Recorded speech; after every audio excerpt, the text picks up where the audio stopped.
Vidarbha express या बुलेटिनमध्ये आपल्या सर्वांचं स्वागत आहे। आज पहिली बातमी नागपूरची।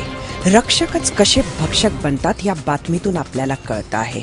आज पोलिसांनी एका महिला पोलीस कॉन्स्टेबल, एक पुरुष पोलीस आणि त्याचबरोबर या महिला पोलीस कॉन्स्टेबलच्या आईवर एकाला आत्महत्येला प्रवृत्त करण्याचा गुन्हा दाखल केलेला आहे।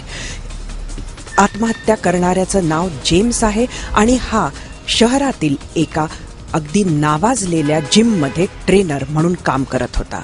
त्याचं ह्या ब्रिजेट नावाच्या महिला पोलीस कॉन्स्टेबल बरोबर प्रेम प्रकरण होतं, मात्र नंतर हे फिसकटलं। या कारणावरून ब्रिजेट हिचा मित्र असलेल्या एका पोलीस कॉन्स्टेबलनं 2 वेळा जिममध्ये आत घुसून सर्वांच्या समोर जेम्सची मारहाण केली आणि त्यामुळे स्वतःला अत्यंत अपमानित वाटून जेम्सनं आपल्या घरी आत्महत्या केली, गळफास लावून घेतला। मात्र पोलिसांनी ब्रिजेट नावाच्या महिला पोलीस कॉन्स्टेबलचं नाव जरी बाहेर केलं असलं, तिच्या आईचं नाव जरी बाहेर केलं असलं, तरी जो पुरुष पोलीस आहे त्याला मात्र संरक्षण देण्याचं काम इथं पोलीस करताना आपल्याला दिसतात। दुसरी बातमी आहे गोंदियाची। गोंदियामध्ये आहे देशातील एक अत्यंत मान्यवर असं नॅशनल फ्लाइंग ट्रेनिंग अकॅडमी। या नॅशनल फ्लाइंग ट्रेनिंग अकॅडमीचं काल एक विमान कोसळलं आणि त्या अपघातामध्ये ट्रेनर आणि त्याचबरोबर प्रशिक्षणार्थी या दोघांनाही आपला जीव गमवावा लागलेला आहे।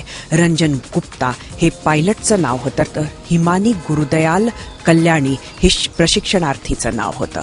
एका रोपवेमध्ये हे विमान अडकलं आणि त्याचे 3 तुकडे झाले। जमिनीवर क्रॅश न होता हे वैनगंगेच्या पाण्यामध्ये पडलं आणि दोघांचाही मृत्यू झाला। अत्यंत दुर्दैवी अशी बाब ही आहे की खरं तर फक्त हीच एक सॉर्टी झाली असती तर कल्याणीचं पूर्ण ट्रेनिंग झालं असतं, मात्र या शेवटच्या सॉर्टीमध्ये तिचा जीवनाचा अंत सुद्धा झाला। गोंदिया जिल्ह्याच्या भरनोली जंगलामध्ये मोठं नक्सल विरोधी अभियान हे सुरू करण्यात आलेलं आहे। जंगलाचा परिसर हे पोलीस कोम्बिंग करून शोधून काढण्याचा प्रयत्न करत आहेत की इथं नक्सली कॅम्प कुठे आहेत आणि त्याचबरोबर नक्सलवाद्यांसाठी विशेष ऑपरेशन सुद्धा इथं राबवण्यात येत आहे।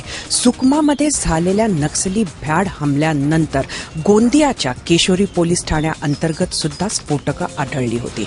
इथं मोठा स्फोट घडवून आणण्याच्या प्रयत्नात नक्सलवादी होते, मात्र त्यांचा हा प्लॅन पोलिसांनी हाणून पाडला होता।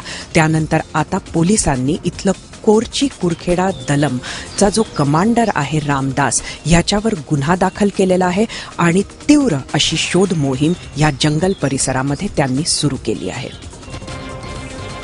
पुढची बातमी आहे गडचिरोलीची। इथं अभिनेत्रीवर बसलेलं प्रेम एका युवकाला फारच महाग पडलेलं आहे। सध्या तो पोलीस कोठडीत आहे।